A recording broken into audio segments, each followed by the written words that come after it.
Uh-oh. No, okay.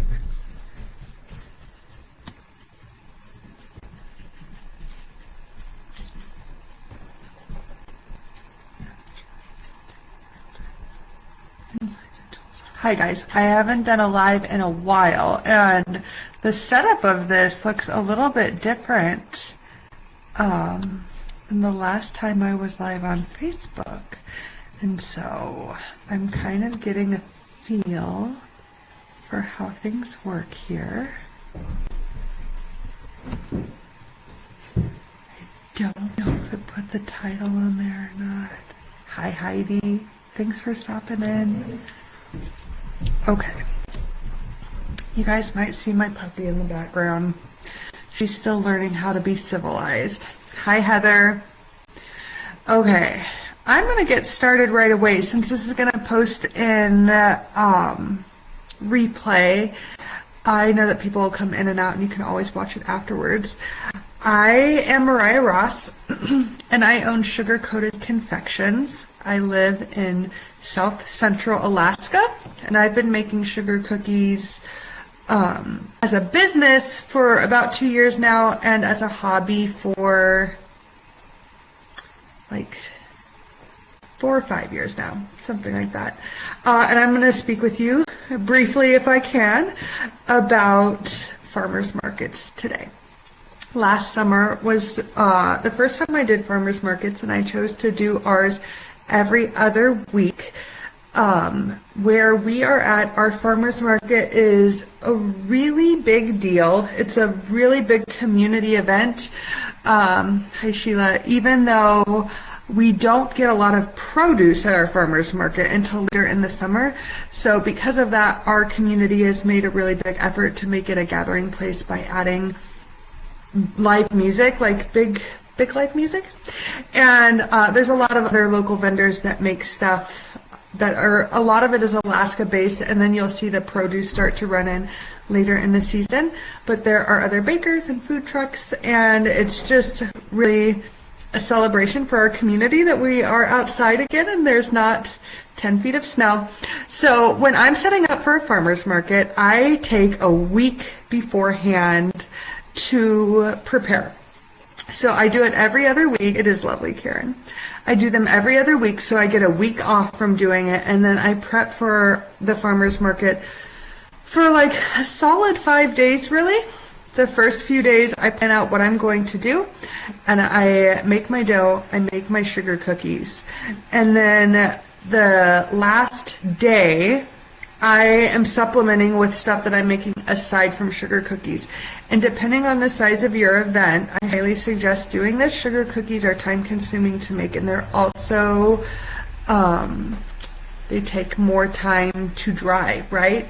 So I have all my sugar cookies that I am making for any given Wednesday market on Monday. And then Tuesday, I'm making all of those other goods that I can pop out really fast, that don't have to sit and dry overnight, that can be packaged right away, and I can create them much faster than I can the sugar cookies.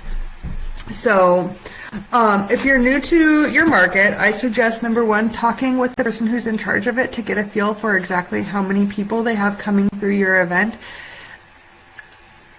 For me, I think that markets are a fantastic opportunity to make a lot of money, but you can only do that if you're making sure that you don't have a lot left over. So it's a definite balance between how much, having as close to what you actually need as you can, because if you have a lot left over, then that's loss, right?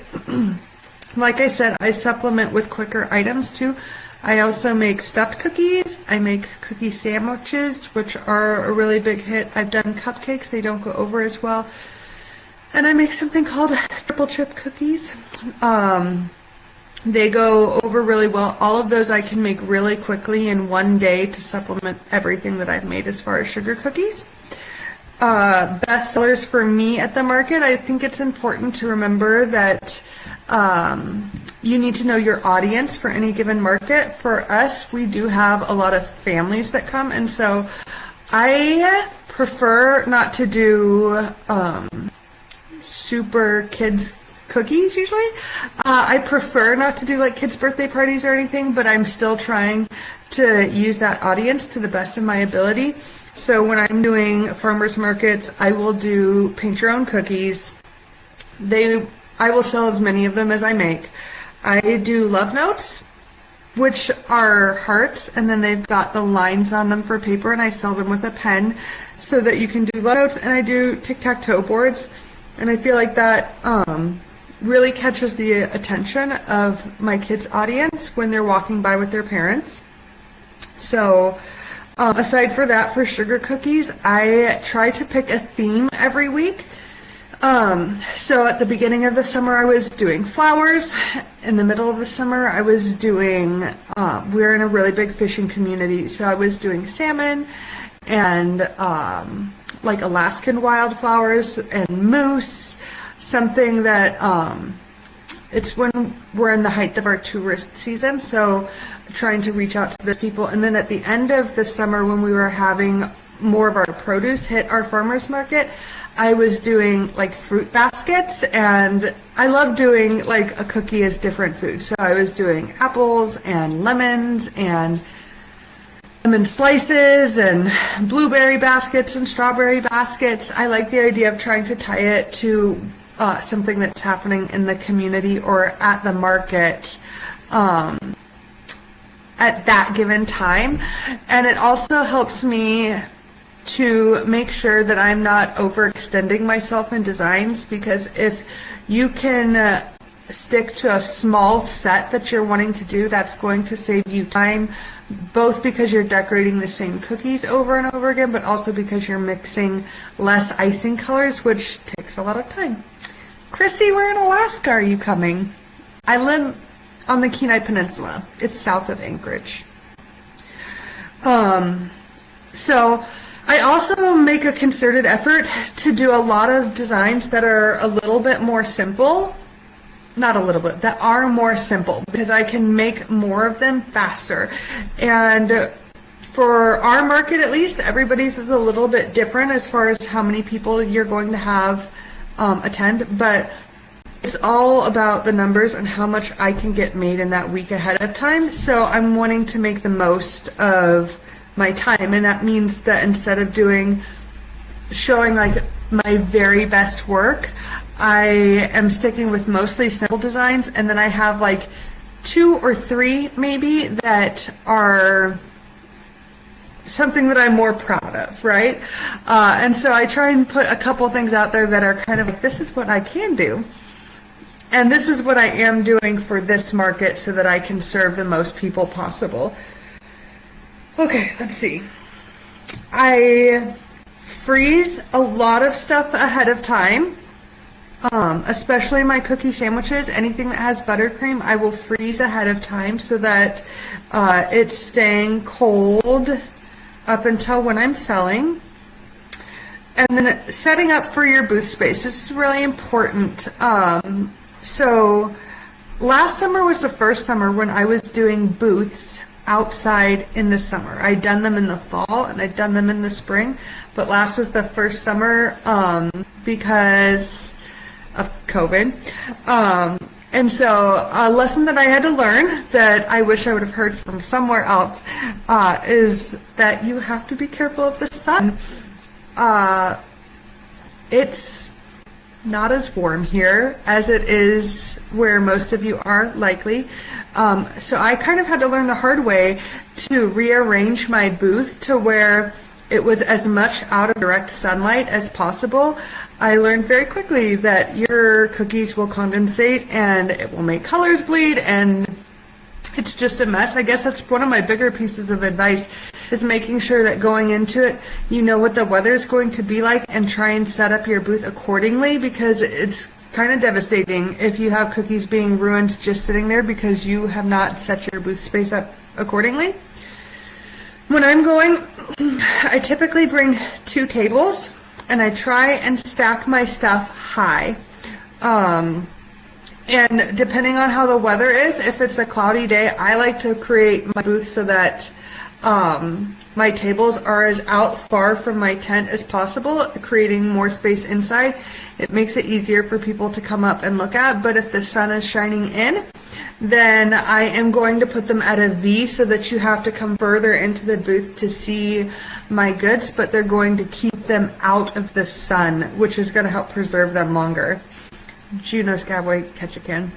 Christy, are you going on a cruise? It's beautiful there in a very different way than it is here. So when I go, I bring 2 tables and I will set them up many ways throughout the day.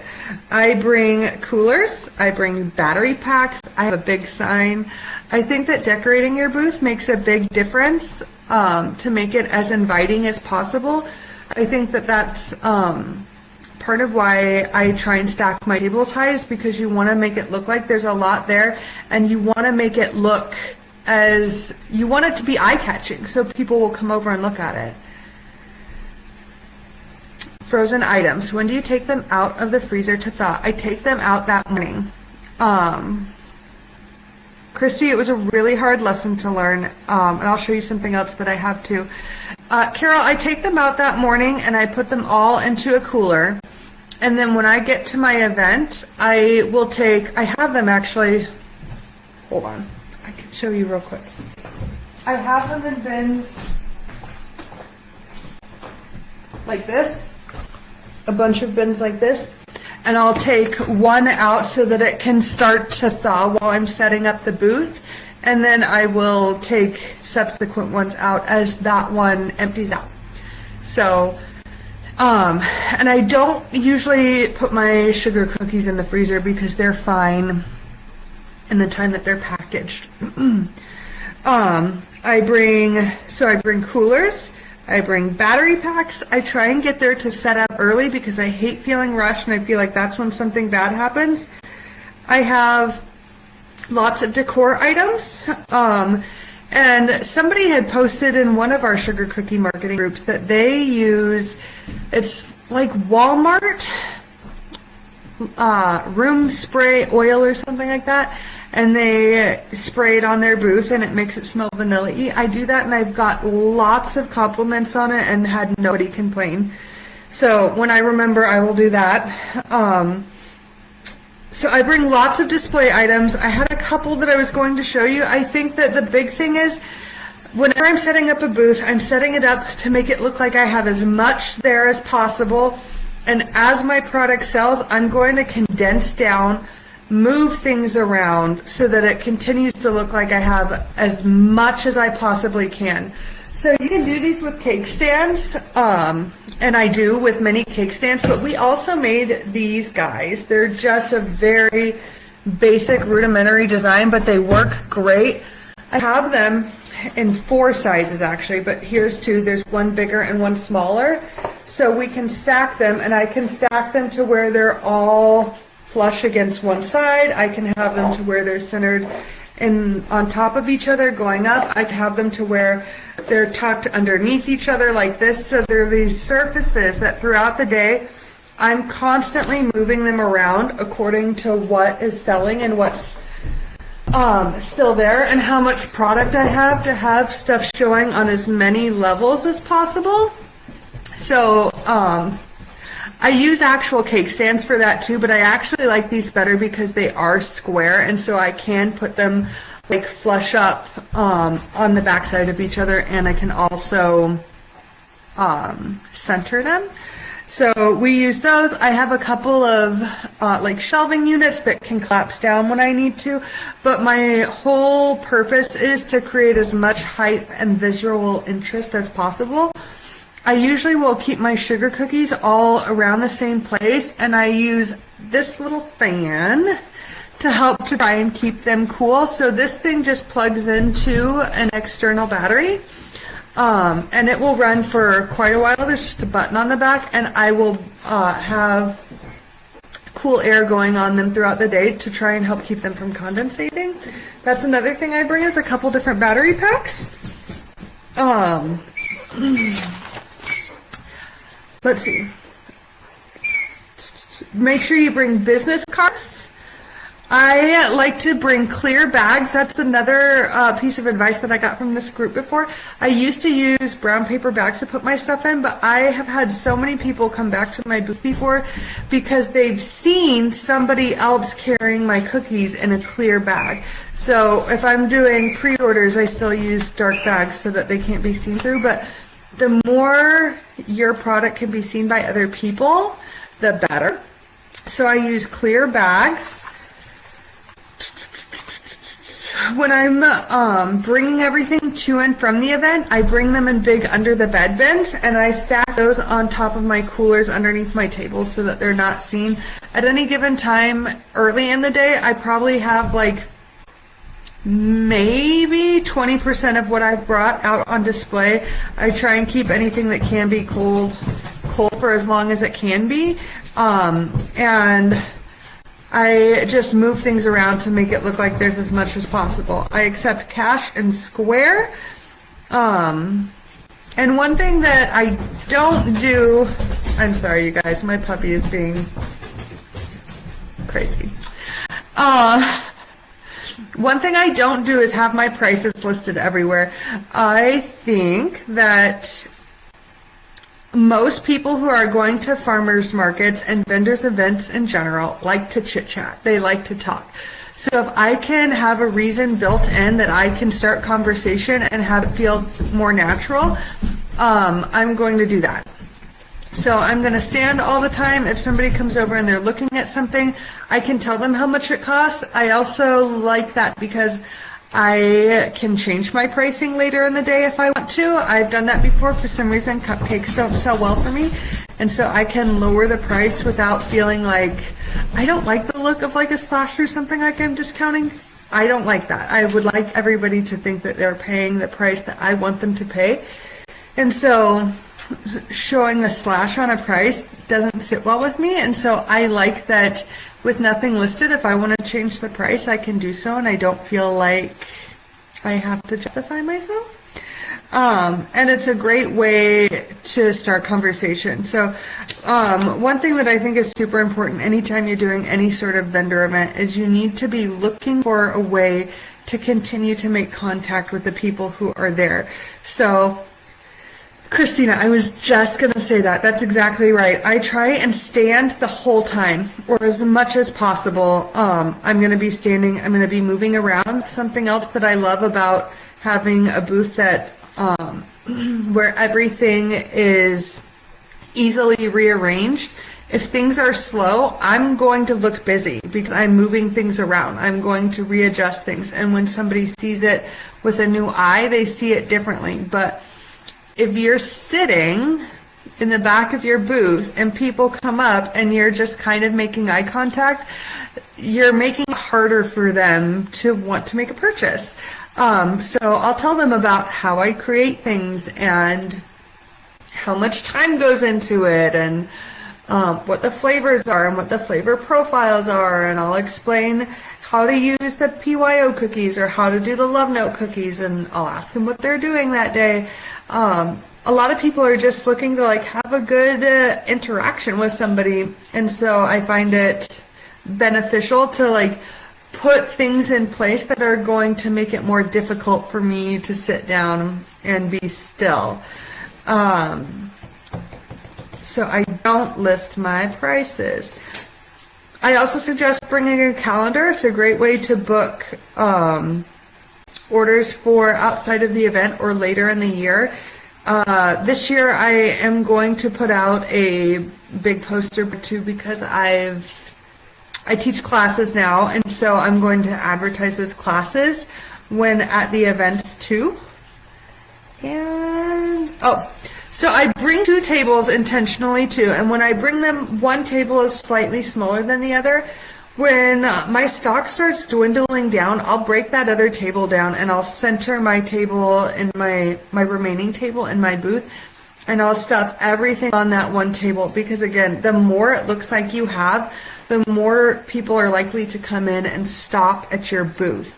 So if you have 2 tables, but there's only like 2 or 3 things on each table, then it's people have to really want to come to see. But if there's a bunch of things that are catching their eyes on different levels, even if it's on a smaller surface, it looks like more. How much do you charge for a love note, cookie, and a pen? $6.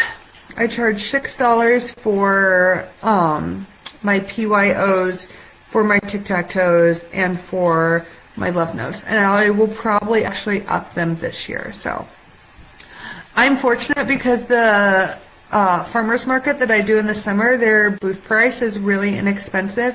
But when I did vendor events last winter, I charged more because my booth space was more expensive. I think it's important that you keep in mind that you're not only needing to take account for the time that you made creating the product, you also need to take into account the money that you are paying to sell that product and the time that you are spending at that location to sell the product. So I am lucky in the summer because our booth space are really inexpensive, but in the winter I have to up my prices because it costs more to sell.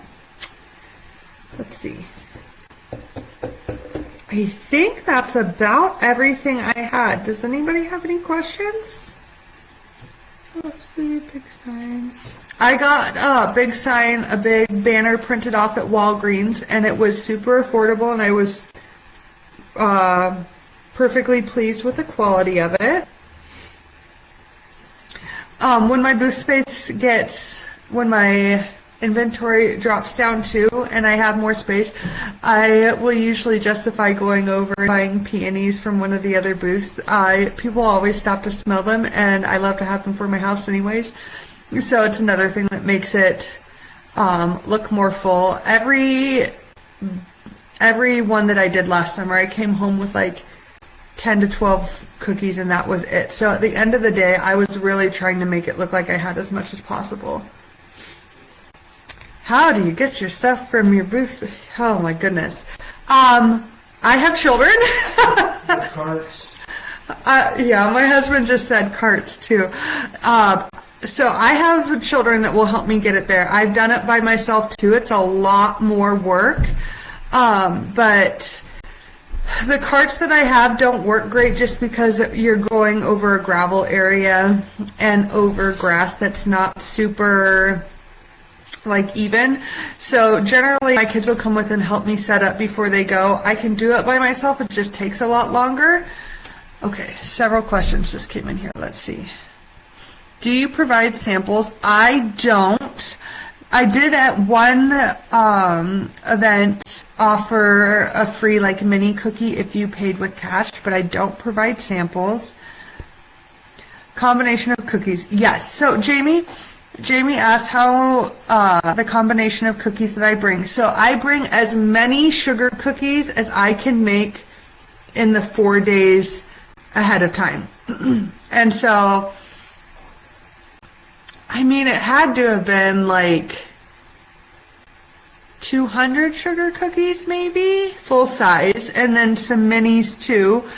And I would say of those 200, probably 170 of them were like very simple designs, and then like 30 of them or maybe 40 of them were like much more artistic. And then I would bring I would make triple chip cookies, which are brown butter chocolate chip cookie with potato chips, and I would make a quadruple batch of those, and I'd sell them in 3 packs.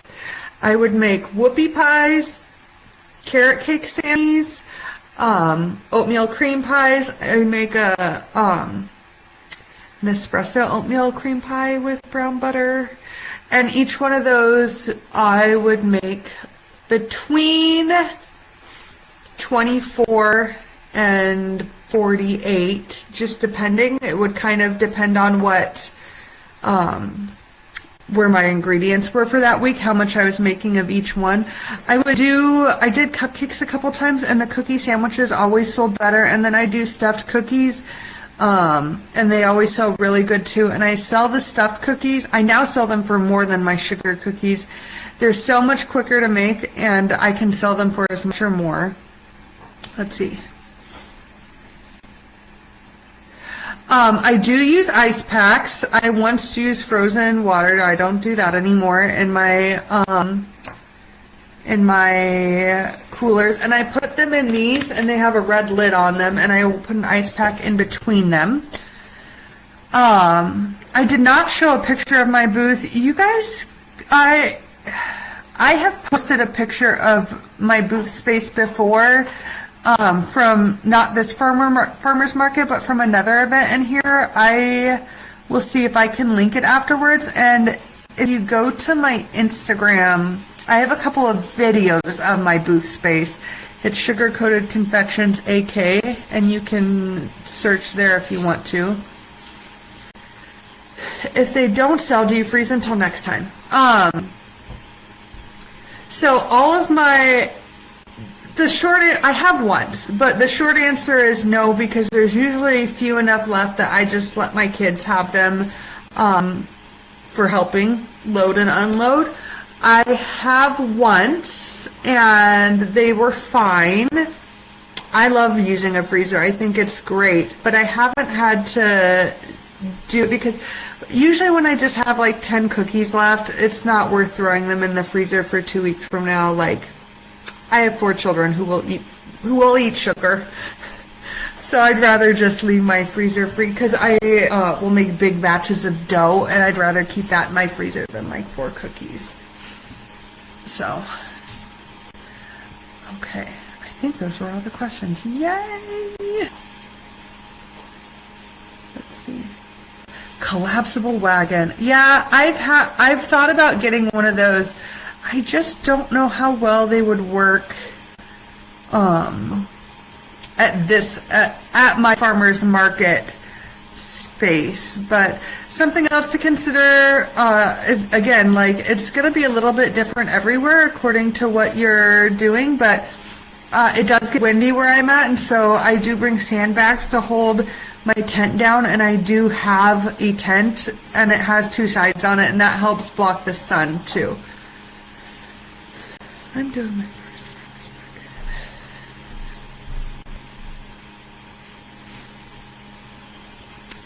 market. Okay, so Heather, if it's outside, I would invest in a fan for sure.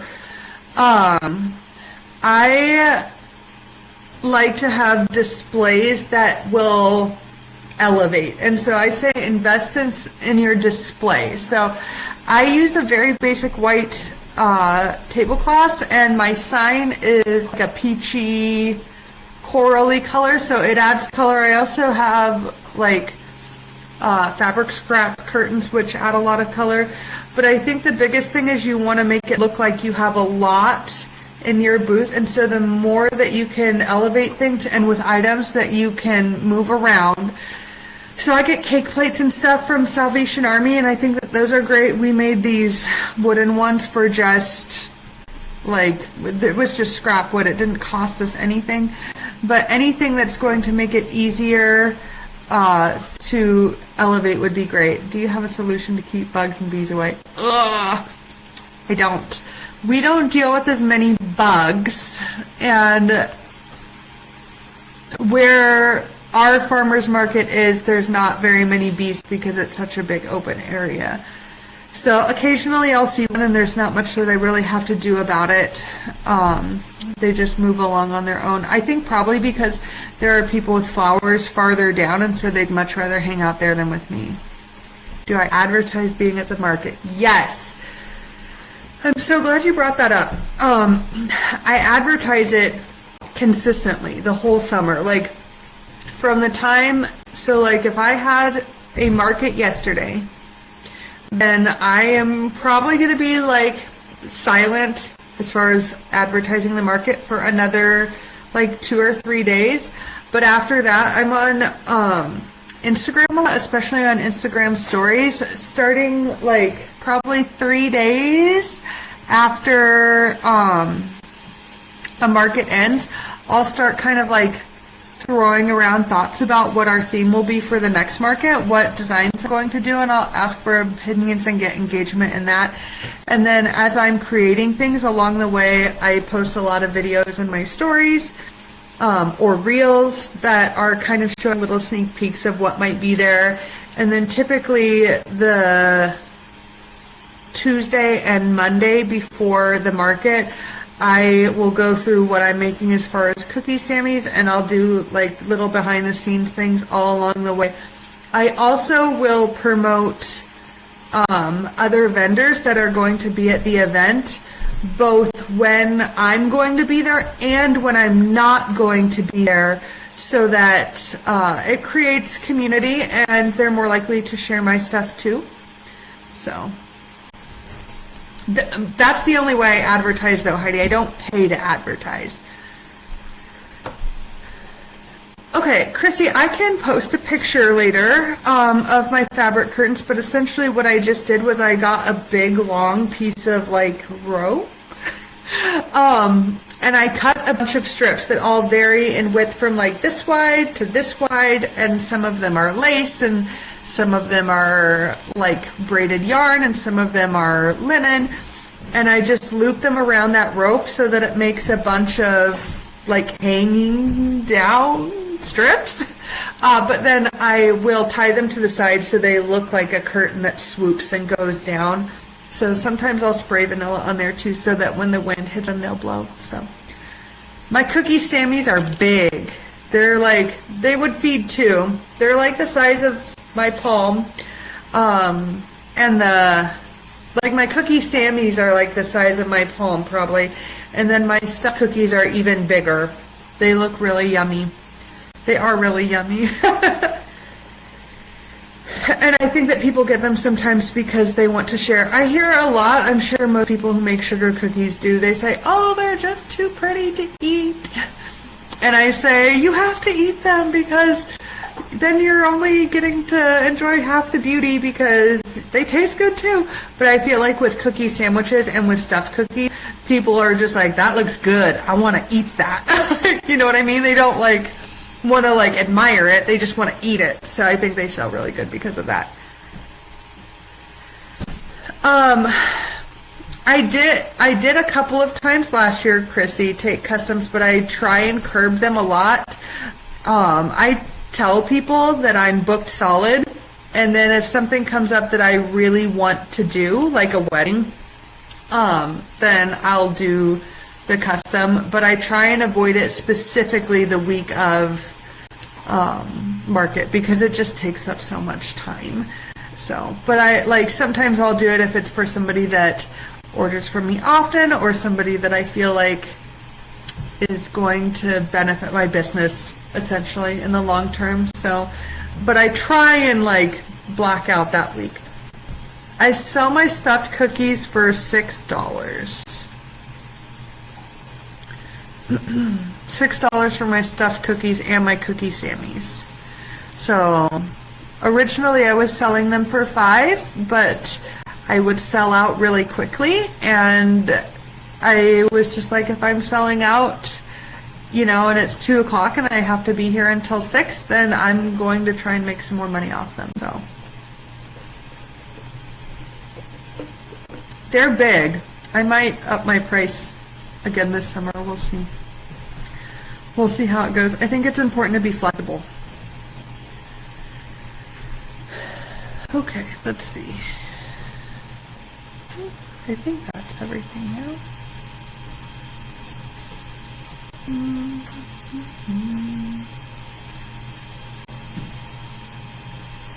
Oh, under the bed box doesn't fit my wagon one.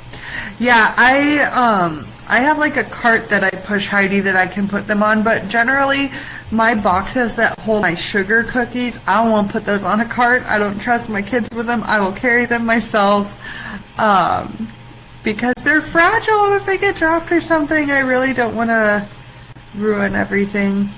In November, I was doing a vendor event, and I went to walk out my front porch, and shockingly, it was icy because I live in Alaska, and I was carrying a box with like 40 pounds of cookies, and I slipped, and I fell, and it was not a good thing.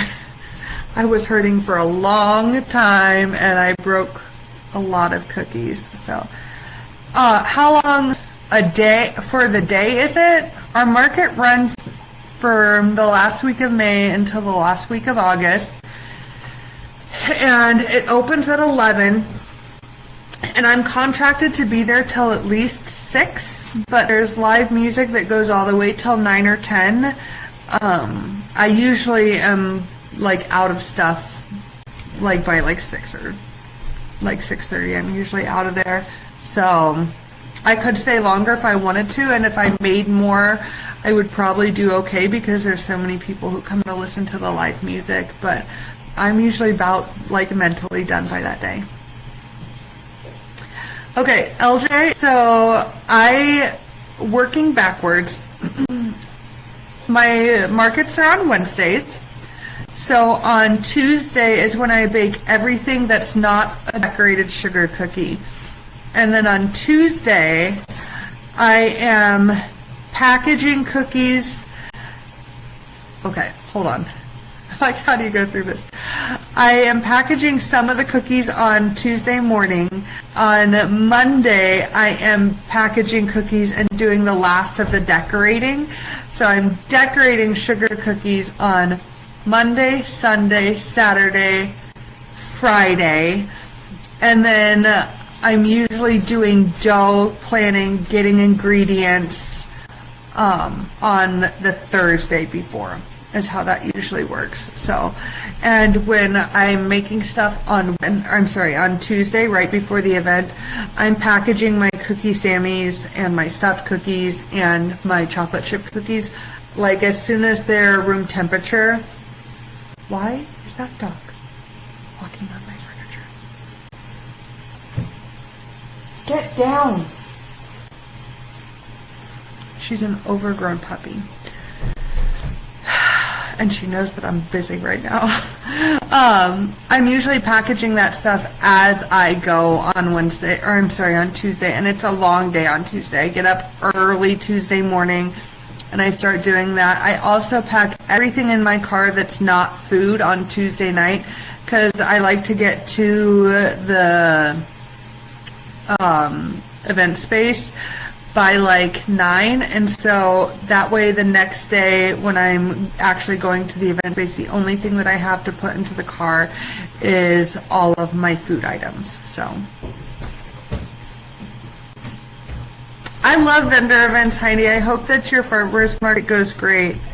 It's hard for me to even think about the farmers market right now because I still have like 5 feet of snow outside, and it's snowing right now in the middle of April. So I'm like, will there be a summer? Will there be a farmer's market? I don't know. I'm sure it will, but it doesn't seem like it right now. It's too snowy still. So, but you'll learn a lot at your first market, and it just depends on your space, on like how your thing runs, on how many people come to that event. And I think the first one's always a learning opportunity. What's nice weather? Tell me more. I just got to travel out of state to go see a concert, and it was like a glorious 60 degrees, and then I had to come back here and it was like 13. I was not happy.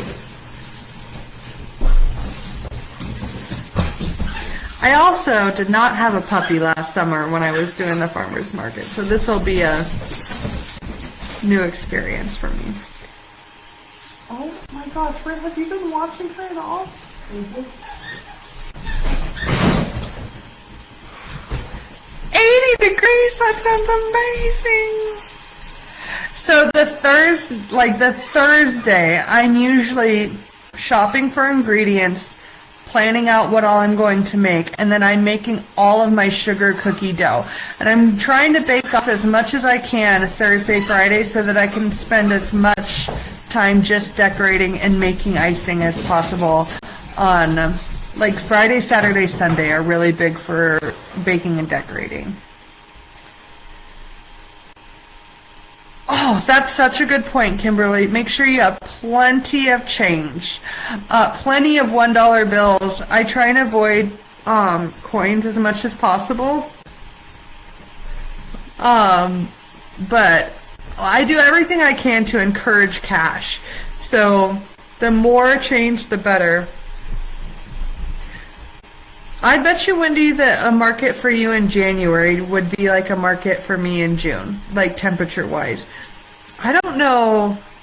I think that's a whole different life that somebody should do, doing farmers markets in like hot weather, because that's definitely not something I can give much information on. We don't deal in hot weather. We deal in like lukewarm up here at best.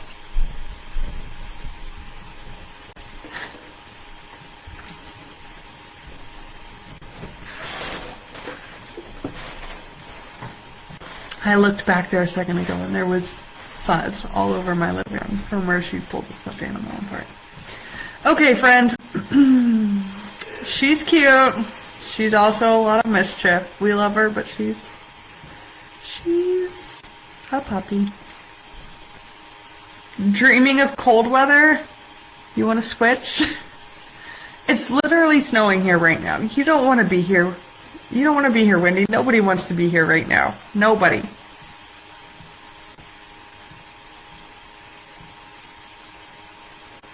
Oh, Arizona.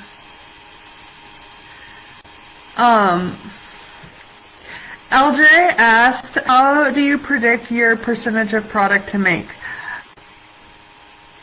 LJ, I don't. I make as much as I can make. Like, and if I wanted to, I could start creating product earlier, but I try and create some work-life balance because I do have all my kids off for the summer, so I work hard for a week so I can play hard for a week. And like I said, I usually make between, let's just say 48. Let's say I make 48 whoopie pies, 48 carrot cake sammies, 48 oatmeal cream pies, espresso oatmeal cream pies.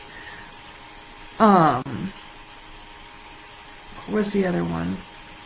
I don't know. There's another one that I rotate through. Oh, and then I make, for the stuffed cookies, I usually do between, let's say, 36 of each flavor, and I usually do 4 to 6 flavors of those. And then I usually knock out about 200 sugar cookies. And then like 16 bags of chocolate chip cookies, of my triple chip cookies. And like, I just make as much as I can in that period of time. And if I wanted to stay later in the evening, I could, and I could sell more, but I'm usually out by then. I'm ready to go home. Eagle River. Eagle River is about 3 hours away from me. I live in Soldotna.